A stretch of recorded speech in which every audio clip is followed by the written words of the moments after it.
pulmonary muscles working. Lalo na pag umiyak, diaphragm also. Yes, so pag nagsasalita ka, may mga muscles working din dyan. Yes. So it also produces heat for the maintenance of your body temperature. So kaya kapag may too much activity, di ba? So ikaw ay nagpapawis, ikaw ay nag-iinit ng katawan. Kapag malamig naman yung panahon, ang nangyayari, nagsishiver ka, diba? Para mag-produce ng heat. So may, continuous na muscle contraction na nangyayari. So yan, 1/3 to 1/2 the total body weight constitute the skeletal muscle system. And then remember, these one are your striated. Okay? Mga striation sila, and they are all polymer. So nakapag-roll na yung mga skeletal muscles na. Okay, so if you remember, we have the endomysium, the perimysium, the epimysium. So just remember, pag endomysium nasa loob, it is the one na nag-hold together yung mismo muscle fiber. Pagdating sa perimysium, siya yung nag-hold ng fascicle. Okay, yung bundle of muscle fibers. And then yung muscle itself, usually we have this epimysium na tinatawag na. So the one that surrounds, that is specific na organization of your muscles. So again, we have the muscle fibers, the fascicles, and your muscle for your muscle organization. Yes, so makakadami ba? Sabi ko sa inyo, masyado siyang madami. Okay, so, we have here, kapag sa inyo, meron na iba kasi ng mga muscles, no? Kasi, we have yung tinatawag natin na intrinsic at saka extrinsic concepts. So, ibig sabihin, meron mga deeper na mga muscles at meron din yung mga nasa surface na, yung mga superficial na mga muscles na matapos. So, hindi lahat, for example, pag binuksan mo na yung aso, no? So, pag dinanggalan mo ng balat, hindi lahat, makikita mo na kaagad. So, kailangan mong either tanggalin yung superficial muscle, para makita mo yung deep muscle. So, wala pa yung mga iba dyan, yung mga nandiyan sa may loob, hindi mo siya kasama. Wala pa. Wala pa dyan. Kulang pa nga yung facial muscles dyan, wala pa dyan masyado. Okay? So, yun. So, we have the deep and the superficial, or intrinsic and extrinsic. So we have these different terminologies na may encounter nyo pagdating sa muscular system. First one is yung tendon. Okay? So, ang pagkakaiba ng ligament sa tendon, sa ligament, ang ino-unite niya ay bone to bone. Diba? Pag sa tendon naman, muscle to bone. Okay? So, lagi na pagkakaan nyo, no? Pag ligament, bone to bone. Pag tendon, muscle to bone. Okay? Pag aponeurosis naman, tendon siya, pero ang kinoconnect niya is muscle to muscle. Okay? So, muscle to muscle, aponeurosis, tendon, muscle to bone, ligament, bone to bone. Okay? So, ganun yung kanilang articulations with each other. And then, we also have the origin and your insertion. So, pag sinabing origin, from the word itself, origin, yung pinanggalingan. Okay? Kung saan yung root ng mismo muscle. Okay, so it is the less movable attachment. Ibig sabihin, yun yung mas hindi nagagalaw ng portion ng muscle natin. Okay? So for example, we have this specific muscle, yung muscle dito, sa may area na to. Kanyang origin, yung pinagmulan niya, ay dito sa may part ng humerus. Ganon. Okay? Pag insertion naman, kung saan naman siya usually kumabit, doon sa may specific na bone. Okay? So yun naman yung more movable na attachment. Ibig sabihin, mas nagagalaw. Again, pag origin, less movable. Pag insertion, more movable. Okay, na mga attachment. So, si belly naman, that is the thick, fleshy central part. No, so, yun nasa gitna. No, so, pabalikan natin yung dito. Ayan, ito yung muscle belly. Yung bone na yan, yun yung muscle belly na tinatawag. Tapos, yan, we have these tendons connecting yung bone to muscle. Tapos, we have the origin and your insertion. Okay, so pag sinabi natin intrinsic, kasi meron tayong intrinsic muscle and then we also have your extrinsic muscle. Pag sinabi natin intrinsic muscle, sabi nyo dyan, these are the muscles that usually lie with one region of the body where they have their origin and insertion. Like for example, dito lang sa may specific na region na yun, yun yung natawag natin na intrinsic. Kapag extrinsic naman, from the word extrinsic, nasa labas siya. So, mas malaki din yung kanyang sakit from one region to another. Like, for example, mula dito hanggang dito. Yan, extrinsic muscle yan. Kasi another region na yun. Okay? So kapag intrinsically, ano lang, that particular region lang, andun yung origin and insertion niya. Kapag extrinsic muscle naman, from one region to another. Okay, so magkaiba yung kanilang origin and insertion. Then we also have your fascia. Okay? So pag si fascia, usually, this is a connective tissue na fatty siya in composition. Fatty. Okay? So it envelopes the body beneath the skin and encloses individual muscle groups. So if you can remember, di ba meron tayong skin, the epidermis, the dermis, tapos yung hypodermis. Right after yung subcutaneous tissue natin, nandun yung fascia natin. So parang fatty composition siya, na naka-envelope or nakasurround doon sa mismo mga muscles natin. Okay? So sila yung nag-cover ng mga muscles natin. So we have the superficial fascia, forms the deep portion of your subcutaneous tissue. So ano yung nakakabit doon sa may subcutaneous tissue, yun yung kanya superficial fascia. And then for your deep fascia, it is more firmly attached to your muscle. So si deep fascia, siya na rin yung tinatawag natin na epimysium. Diba si epimysium yung nag-align doon sa mismo muscle. So deep fascia natin siya kasi siya na yung mismo nakatouch siya muscle. Ayan. And then we also have, you know, how are the muscles being made? Okay, so saan ba sila nagdidala? Paano ba natin sila napapangananan? Okay, para mas madali siyang matandaan. One would be for the range of action. Okay? So, for example, your abductor. So, may mga abductor. Specifically, yung muscle na yun is for abduction purposes. Adductor, flexor, extensor, levator, depression. So, pag sinabi natin levator, it means elevates. Okay, tinataas niya. Kapag depress naman, binababa niya. Okay, so yun yung kanyang action. And for example, sa mata, merong specific na levator, yung tinataas niya, yung kanyang eyelids. Meron yung iba rin to close niya, yung kanyang so yun yung levator, so depressor. They also have the rotator, and supinator, and motor. So mga specific na mga actions. We also have muscles that are named based on their location. So kung saan sila usually nakalocate. Kung saan natin sila usually nakikita. Like for example, for your pectoral. Okay? So probably alam niyo na ba yung pectoral muscle? Usually yung nasa chest, di ba? Yeah. So we have the pectoral muscles. Usually ito, yung mga nakikita dito sa may chest area, yung mga pectoral muscles. Intercostal. Pag sinabing intercostal, from the word itself, costal. Okay? Ibig sabihin, in between those ribs, may mga muscles. Infra or supraspinatus. Ayan. So, maalala niyo si scapula. Di ba meron siyang supraspinous, meron siyang infraspinous fossa. So, yung mga nakakabit na structure doon is yung infraspinatus and supraspinatus. So, inferior, superior, ibig sabihin yung mga nasa baba or nasa taas. Ayan. So, yun yung kanila. Same as with your direction. Ibig sabihin itong direction na to is yung direction ng mismo muscle fibers. Saan sila usually? Kasi meron yung iba, pag binuksan mo yan, may mga fibers nila na nagtatranscend either diagonally. Meron yung iba, nakatranscend sila transversely. Yung mga yan. So, ganun yung kanilang direction. Okay? So, pag usually, pag mga rectus, usually mga ano yan, straight. Yan, mga yan. Straight lang yung mga rectus. So, diretso lang yung mga yan. Oblique, mga transverse, mga diagonal yung mga yan. Pag transverse is usually sila ay pababa. So, parang transverse section. Pag sphincter naman usually mga pabilog. Ayan, sa may butas ng puwet, ayan, may sphincter muscle yun. Yun yun, okay? So, based on the direction, sila ay and then we also have based on the number of parts. Okay? Pag sinabing number of parts, no, meron silang mga specific na parte, depende kung ilan. So, for example, your biceps. Tinawag siyang biceps kasi dalawa yung kanyang heads. Pag triceps, tatlo yung heads. Pag quadriceps, apat yung triceps. Okay, so, ganun siya. Kaya mo na based on their parts. Then we also have based on the size. Okay, so pag malaki or maliit, no? So usually may tawag din doon. For example, pag teres minor, sabihin maliit lang siya, teres major. Vastus. So, si vastus, ayan. So, ito yung mga usually na super vastus.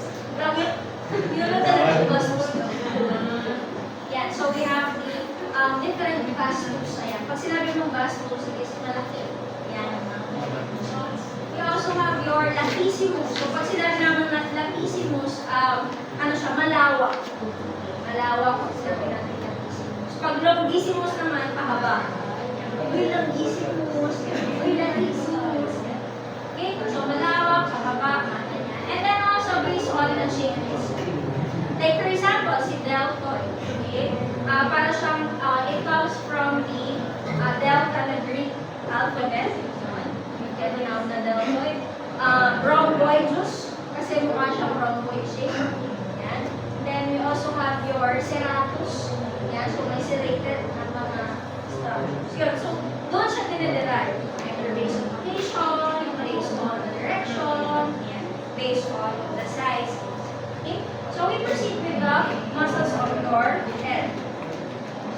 Okay. So yung mga discuss natin is yung mga pinaka-significant na mga muscles of your head. So again, this one, so kapag pagtanggal nyo ng skin sa mismong ulo, ito agad yung makikita nyo. For this one, pag for example, na-transect na yung specific na muscle, like for example, this one, yung latissimus. Pag natanggal mo na siya, mabivisualize mo yun. So ibig sabihin yung mga deep muscles. Hindi mo siya kaagad makikita unless kailangan mong tanggalin muna yung mga muscles na choose. Okay? So we have the muscles of muscles of mastication. So when we say mastication, ano rin naman na yung mastication, di ba? Chewing. Okay, so ito yung mga muscles responsible para ito ay pneumonia. Okay? So I have attachment to the mandible and performance jaw movements associated with your chewing. So we have 4 muscles of mastication. Okay, muscles of mastication pala ito ha. So we have the digastricus, the masseter, the temporalis, and your nasal and lateral pterygoids. Okay, so first one is your digastricus. The digastricus actually deep muscle na siya. Hindi mo siya agad makikita. Okay? So it is also called your biventer. And remember this, for the digastricus, it is the only muscle of your mastication that opens the jaw. Okay? So siya lang yung nagbubukas.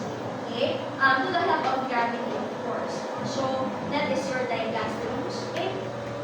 So yan, ito yung sinasabi ko ng origin at saka yung insertion. Kung sinabi natin origin kung saan siya nagmula. So meaning, nagmula yung digastricus doon sa may occipital bone, tapos nag-i-insert siya dito sa may mandible. So nag-run po siya. Mula here, papunta doon. Okay, so ganun yan. So this was your origin, papunta doon, yung insertion ng muscle ay papunta doon sa mismo mandible. Okay? So again, digastricus, open. Open. Then we also have your masseter. Okay? So si masseter naman, ang main action niya is for closing the jaw. Okay? So it closes the jaw. Okay? So ito nga dito sa may balik ng panga natin. Ayan, ito yung mga masseter muscles na meron tayo. So again, the origin is from your zygomatic arch. So this one is your zygomatic arch. Ayan. Hindi naman natanggulo yan, pero yan. So coming from your zygomatic arch, papunta doon sa may fossa. If you can remember, di ba si mandible, meron siya masseteric fossa. So, mula yan, with the zygomatic arch, papunta dito, that's your masseter fossa. So yan yung mga nasa may panga natin. Lateral ito sa ating bato. Then we also have your temporalis. Okay, so for your temporalis, actually niya ay it closes also the jaw. So, ano yan? Sama-sama yan. Pag nag-close yung jaw mo, nag-work si masseter mo, nag-work si temporalis mo. Okay? So, si temporalis dito na siya may bandang no na area. Okay? So, it is the strongest muscle of the head in the sense na sa mga aso, di ba usually kapag sila ay nagkakaroon ng prehension of their food, or kapag kukunin nila yung prey nila, ginagamitan nila usually ng kanilang bone maxilla and yung pangkagat. Kaya ito yung malakas sa kanila. Okay? Na-video mo yun, na-video mo yun.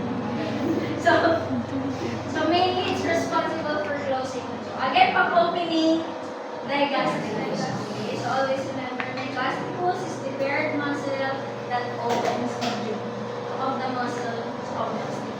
And then, lastly, we have yung medial and lateral pterygoids. Ito naman, si medial and lateral pterygoids, nasa may ano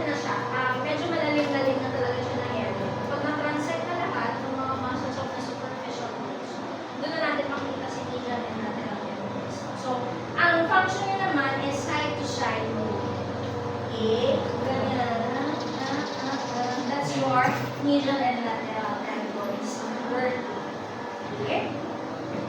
So, dalawa yan. Dalawang paired muscle yan. So, yung medial, nagkakontract siya kapag dito nilagay, o dito nilagay, or lateral. Depende kung saan direction.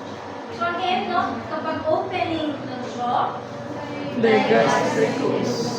pag closing the jaw, the temporalis and your Mandible. masseter. The medial and lateral pterygoids also have the closure. Okay? But ang pinaka-main component is yung the side-to-side. So yung extemporalis and masseter is so it lies usually in the mandible. Okay? So ito yung ipet. Okay? This one is your mandible. And then, maxilla na yan. Maxilla na yan. Ayan. So nasa gilid siya. Okay, mandible pala siya. So this one is your masseter end. So may gilid na ng masseter end. Puposa natin. Yung nasa medial to it is your medial pterygoids na ginagawa natin. Okay? So ganun siya. Nasa may looban siya. Yung mismo mandible. Medial to the mandible siya. Okay? So again, we have four muscles of mastication. We have the digastricus, which opens. Okay? Temporalis, close. Masseter, close. And then we also have your medial and lateral mandibles. Side to side, lateral. Okay? The strongest muscle is your temporalis. Mastication. Kaya nga sa mga bulit, di ba? Nakakapal. Yung kanilang mga noo. Manuko sila. Ayan. Yung mga noo dito, malakas din siyang kumagat. Okay? And then for the muscles of mastication, facial expression. The muscles of facial expression is also what we call your mimetic muscles. Okay? Mimetic muscles. Okay? So, basically, it moves the skin and appendages of the face and the head. Yeah. So, nagagalaw nila yung mga skin circles natin. Dahil nagagalaw nila yung skin nila, they're usually cutaneous muscles. Ibig sabihin, pag cutaneous, malapit na siya sa balat. Okay? Kasi sinabi natin, cutaneous muscles. So, para magawa nila yung mga certain na mga expression na yan, so we have these muscles of the cheek, muscles of the lips, muscles of the forehead, and you also have your muscles of the eyelid. Remember, yung mga dinidiscuss natin is the most significant, okay? Yung mga common na mga muscles. Hindi ko naman i-discuss lahat kasi masyadong malaki. Okay? So we have the platysma.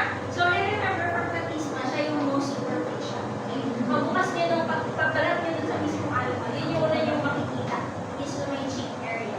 Okay? So from the neck yan, okay? From the dorsal trapea of the neck, going on here, malapit sa may mouth area. So, that is your platysma. So, draw the commissures of the lips, caudally. So, this one is your commissure. Kahit yung lips, ano? Ito yung commissure. Yan. Yan yung tinatawag natin. So, sinabi niyang i-draw the commissure of the lips caudally, meaning, nagaganda. Okay?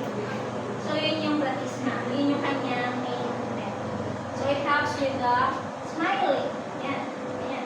Nag-draw mo siya ka. Pag nagsasalita ka, gumagano din yung inyong lip commissure.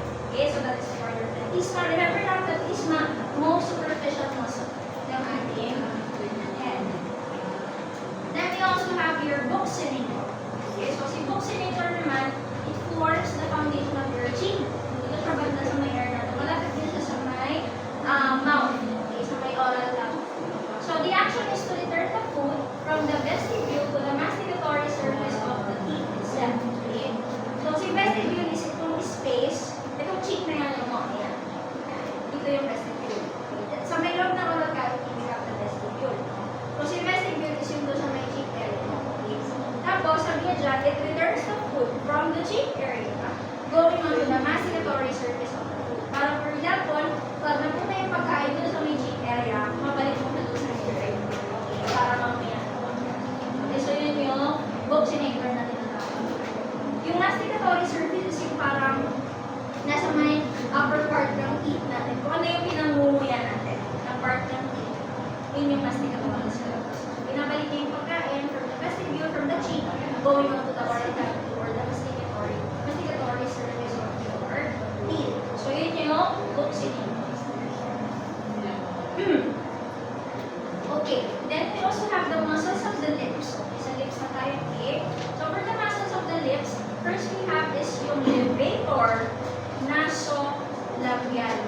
Okay? From the word itself, levator. Ibig sabihin na itataas niya. Okay? Naso, ilong, labia, lips. Okay? So, meaning, ay nawala. So, meaning, siya yung nagtataas na nating lips at saka nung lips at saka nung natuwa kasi ako kay Mr. Ayan, so, it dilates the nostril. So, siya yung medyo nagpapalaki ng pintas ng ilong. Yung levator nasolabialis. And also raises the superior lip.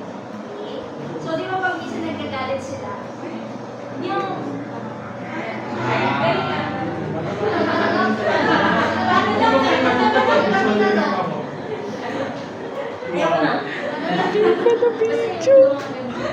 Hindi ko nabibidyo talaga. It raises the upper lip. It also helps with the phlegm response na tinatawag natin. Tawa, Margo. So, the phlegm response usually, phlegm, F-L-E-H, N-E-L.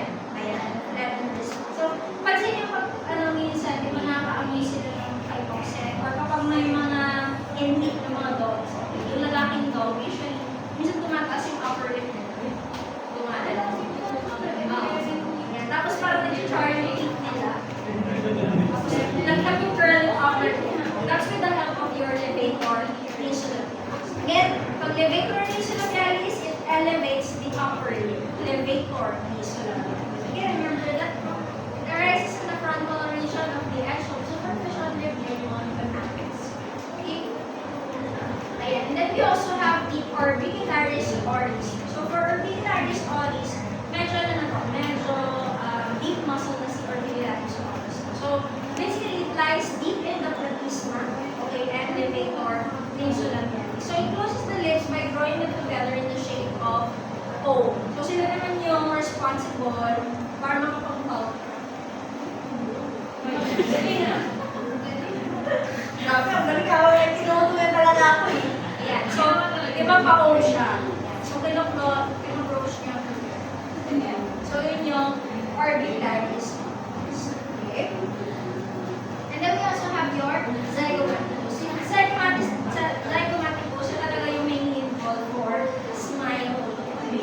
So, pag nag-smile talaga sila, it's your zygomaticus working. Okay. So, it draws the angle of the mouth caudally and draw the skinniform cartilage rostrum. Okay. So, yung, yung zygomaticus muscle kasi natin, hanggang dito yan. Sa may rostral cartilage. Kaya kapag umingiti ka, di ba?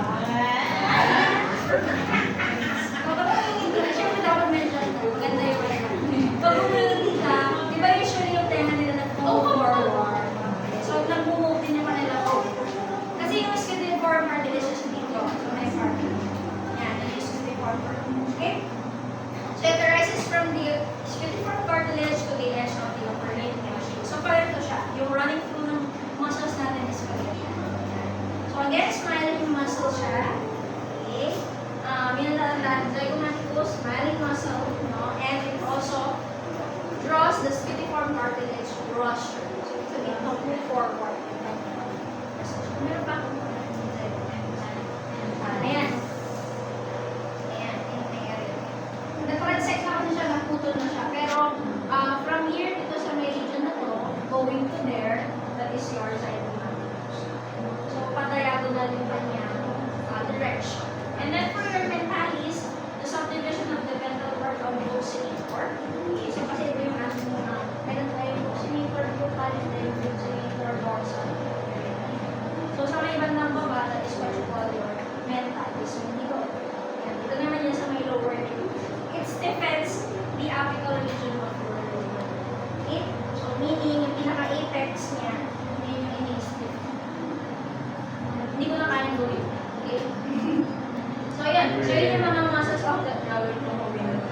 Yan yung mga muscles of the lips. And then, we also have your maxillo-nasolabialis. Ayan. It also helps with your levator nasolabialis. Iba kanina si levator, sabi ko, it raises the upper lip. So, para sila ng function ni levator nasolabialis. Ito yun yung sinasabi ko, yung tumataas yung ilong. Ayan. So, we have the levator nasolabialis and elevator, labay, superioris. So, pag sinabi natin labay, superioris, ibig sabihin, it elevates the upper. Kasi nga, superioris, superior, ibig sabihin upper. Pag labay, left, tapos elevator, elevate. Okay? So, ganun lang siya. Specialization of your dorsal part. So, mainly, nandito siya sa main head. Ito si Race, ito si elevator nasolabialis. Ayan. Tapos, nasa kanyang surface is your elevator superiorus and then your canine So, all of these muscles, yung levator nasolabialis, elevator labay superioris, at saka yung canine interacts with basically upper lip. Okay? So, yun nga, they are more involved in your frenulum response. So, nag-occur yung upper lip nila, ang frenulum area. Okay, mo jawab mo. An image you can hear. Okay, so yun yung mga yung mga muscles of the lips. Medyo madami-dami na siya. Kung paano na siya, we have yung zygomaticus, which is the smiling muscle. So we have also the levator nasolabialis, your levator labay superioris, the caninus, the mentalis, the orbicularis oris. Dami na niya, no? So medyo nakalito na siya. Then we also have your frontalis. So si frontalis naman, from the word sa frontalis, ibig sabihin na sa may frontal portion. Okay, na natin. Okay? So mainly it overlies the temporalis. Ibig sabihin siya yung nakapatong doon. And it draws the scapular cartilage forward and raises your eyebrow. So yung pag nagtatas mo siya, ibig sabihin that's your frontal muscle weight. Okay? Pag para sa iyong eyebrows. So, yung frontalis muscle mo ay nagpo-contract. Okay? So, origin is from your scutifort cartilage mula dito to the edge of your lips and your airways. Yan. And then we also have your orbicularis oculi. So, for your orbicularis oculi, mainly, ano na siya, muscle of the eye din siya. Okay? So, for the muscle of the eyes, kanina di ba we have the orbicularis oris. Okay? So, ito, orbicularis. Pag narinig yung word na orbicularis, ito, orbi. So, meaning siya yung nasusurround. Kanina, oris, ibig sabihin, surrounds the mouth. Ngayon naman, pag orbicularis oculi, oculi. Then yung oculi, eye. So, meaning, it surrounds the eyes. Okay? Surrounds the palpebral fissure. So, si palpebral fissure, yung bukas ng mata mo, yun yung pag natin na palpebral fissure. Ayan. Yan, yung sleep. Yung sleep na bukas mo, palpebral fissure yung tawag. So, you open your palpebral fissure na.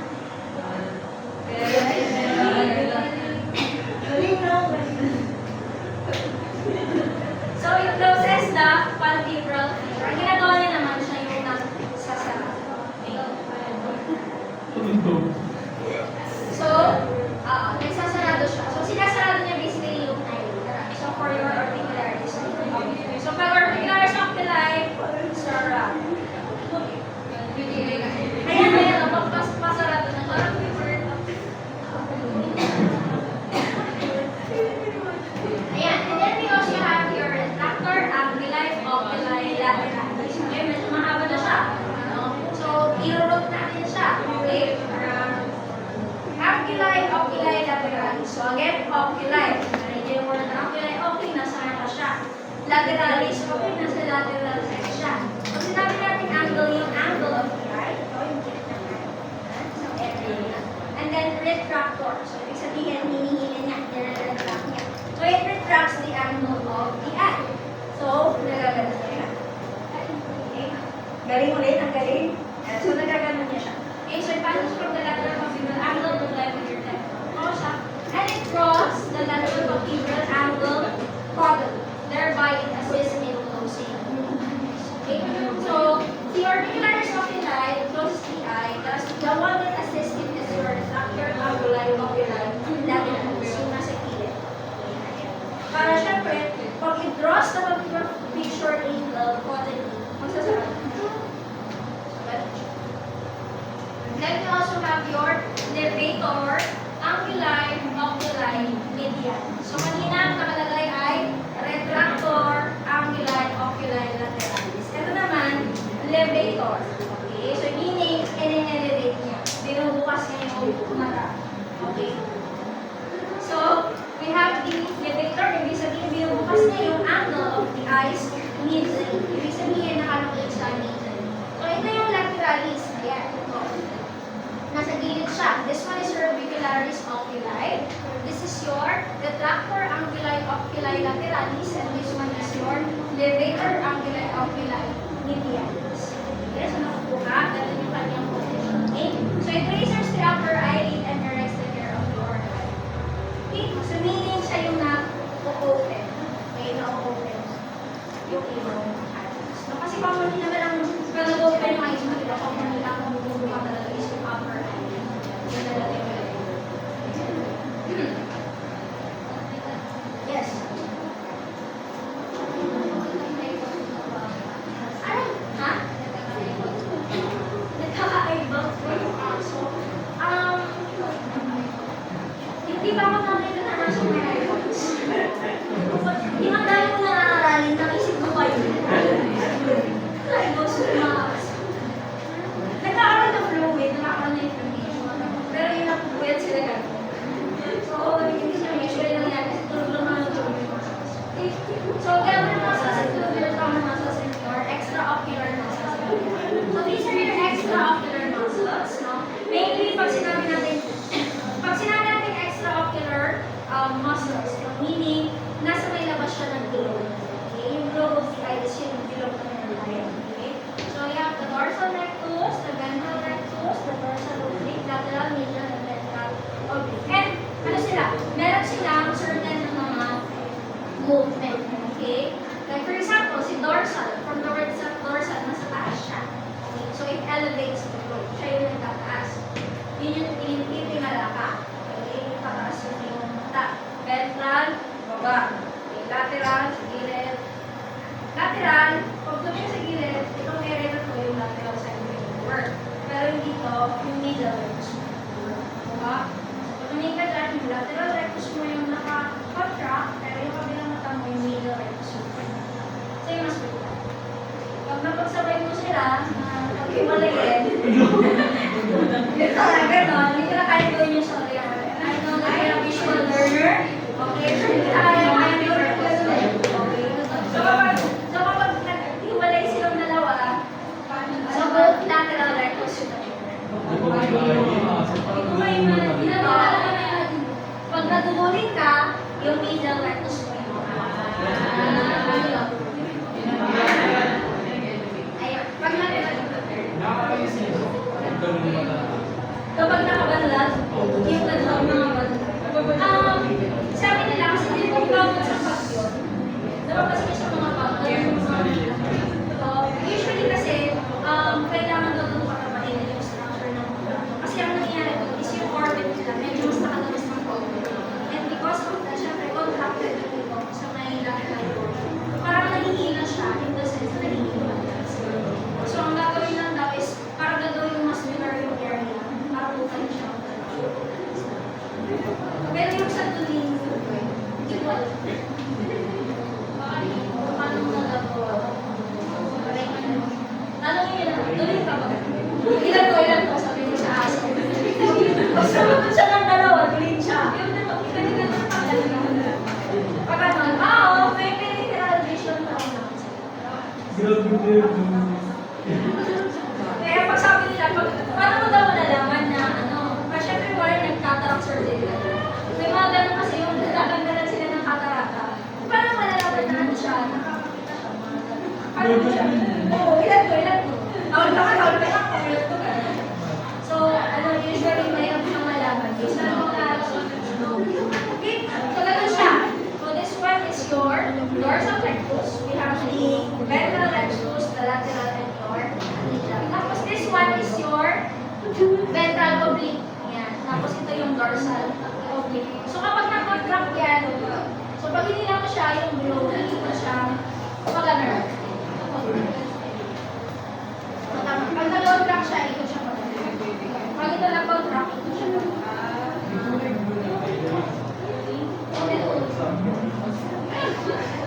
So again na, mag-lateral side, middle, ganun. Tapos ito, dorsal oblique, usually, ano yung clockwise. So,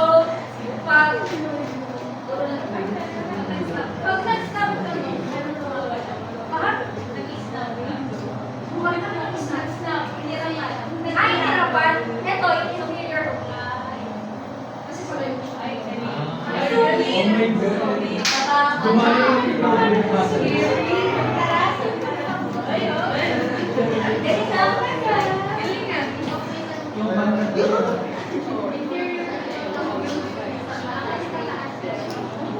tawag doon. Nakalimutan ko yung tawag doon. Basta kapag, may tawag doon kasi. Okay, kapag duling, ang tawag doon ay medial strabismus. Okay, strabismus.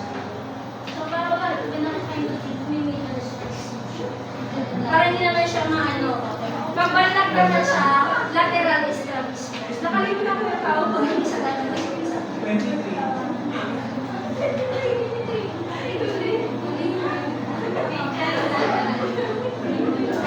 So, I will look on to that. Nakalimutan ko yung number. Pero may term yun doon. Yan, pag tuloy, medial, pag sa manlab, lateral strabismus.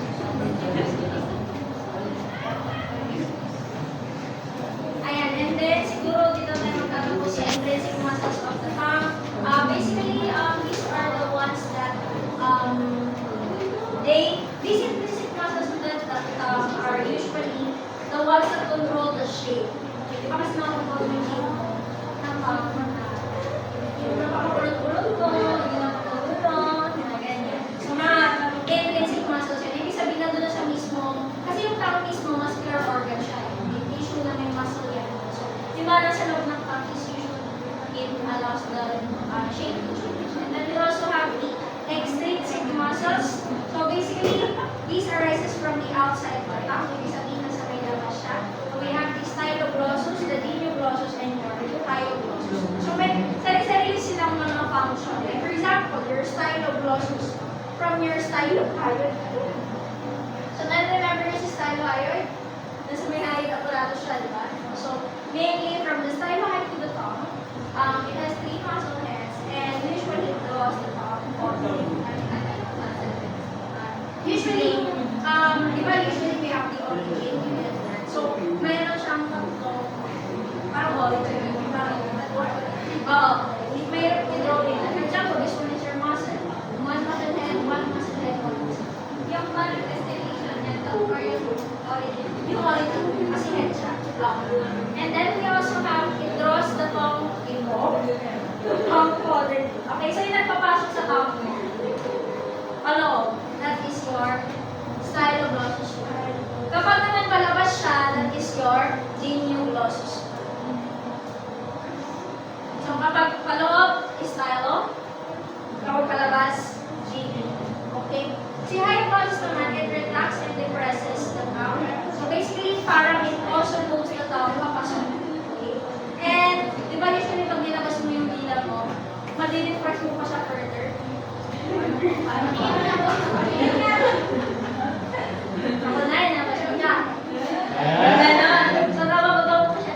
Yan. So, yun yung hyoglossus.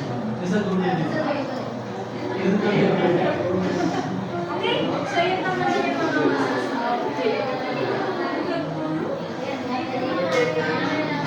Medyo malalim na mga structures na yan. Okay? So, meron kang tunan. Comments na job.